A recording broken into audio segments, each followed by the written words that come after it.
Pardon me while I get my fucking life together. Can't be loyal to you, whore. You weren't here from the start. I just watched The Bird Box. If you haven't seen it, you may want to leave this video because we will have spoilers. I don't really know what it's officially about. Let's just be honest. Like, I'm not gonna lie to y'all. But what I can tell you is what I kind of like pulled from it. Like, one, I thought about the expectancy of like every woman to be a wife, a mother, or like family oriented. Two, I thought about like maybe it was like a call for inclusion for the mentally ill. Maybe I don't know. I'll explain it later. And then I also thought that it was about maybe empathy. Low-key, I really think that was the whole part of the movie. I think the whole part of the movie was about having empathy to others' disabilities in a possible sense. Like, because the blind people, they were the superior ones, but like any other time they would be a burden, right? Or like the mentally ill, any other time they would be a burden, but they were the only ones who wasn't killing themselves, even though they were, you know, assisting in the killing process. I hope I'm not the only one who thought her sister was her girlfriend at first. I definitely had to watch it twice.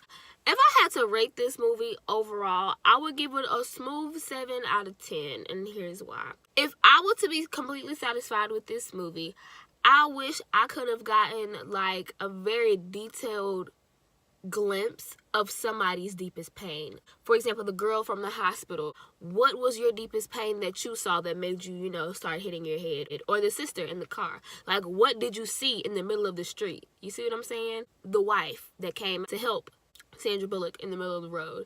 Like, what did her mom look like? You feel me? Like, I would have been so satisfied if we got just like a little glimpse of like what those people were experiencing. Another thing that would have like helped me to know like a little either a backstory or at least purpose of the creatures. You feel what I'm saying? Was the purpose like to end the human race? Was the purpose maybe to, I don't know, like what was the purpose? Like, is everybody just dying just because it was a shitty time? Like, is it like a government hallucinatory drug? Like, help me out. I also wish I could have known when Mallory got out the boat to go get new supplies out of that whatever it was building that she pulled the string to.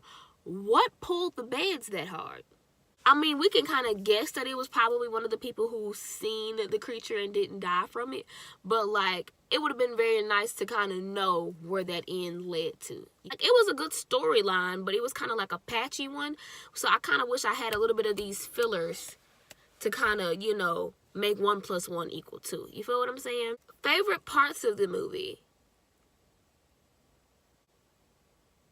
First off, I think the deaths of the character that we got comfortable with were all emotional. Like, I didn't like when Charlie died, because I wouldn't have ran my ass in that fucking cooler. Y'all used to watch wrestling? Shawn Michaels? I'd have Shawn Michaels kicked that nigga clean back in the loading dock. Let's just be honest. And I'd have smacked the shit out of Douglas' ass because you got the fucking gun and didn't shoot a motherfucking thing.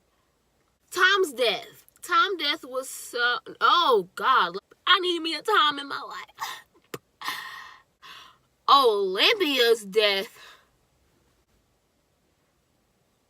First off, I don't even know what Olympia went through. But this is why I said I wish we could have seen what their biggest pain was to draw them to what it was that they were, killing themselves over. I feel like Mallory had to warm up to Olympia in a sense because of her whole issue to connect to people thing. It was the breaking moment of that emotional connection finally developing, and you had to plead with her as your friend for her to give you her newborn. I definitely thought it was hilarious when they was rolling over the bodies and he was just like, speed bump.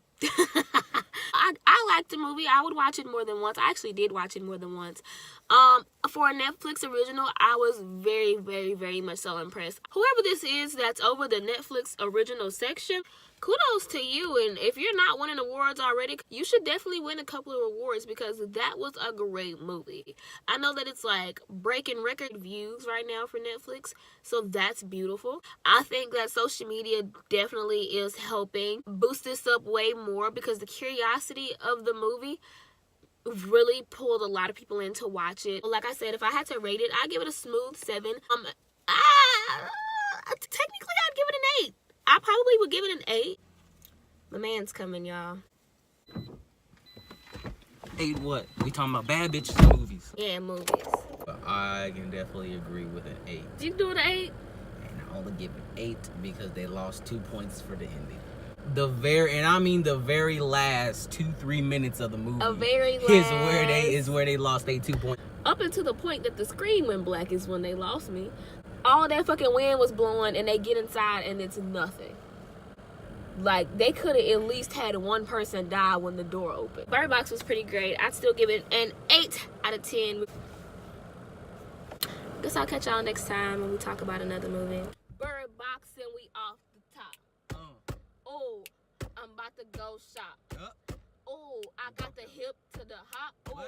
Oh, I got rocks. Oh, diamonds on my chain. Oh, we on this YouTube thing. Oh, you see the sunlight popping.